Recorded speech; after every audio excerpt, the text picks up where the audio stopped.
Hindi ako kuripot, nagbabudget lang po ako dahil hindi niyo naman ako bibigyan kapag ako ang nawalan.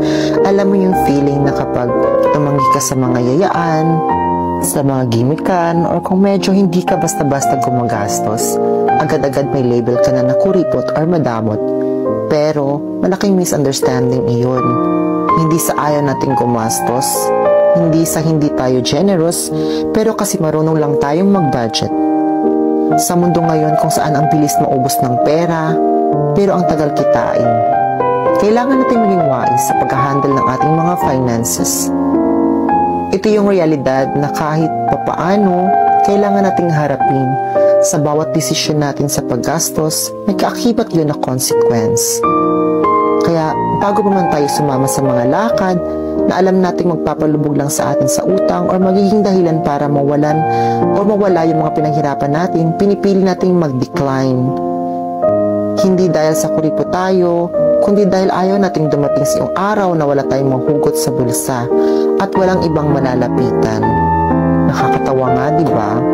Kapag nangangailangan ka, bihira lang yung totoo. Mag-aabot ng tulong sa iyo. Madalas yung mga nagtatawag sa iyo ng kuripot, sila yung mga unang mawawala. Kapag ikaw naman yung nasa tight spot, kaya nga mas pinipili natin maging kuripot sa paningin nila kaysa maging luhaan sa huli. At isa pa, yung pagiging maingat sa paggastos, hindi yan sign ng pagiging selfish.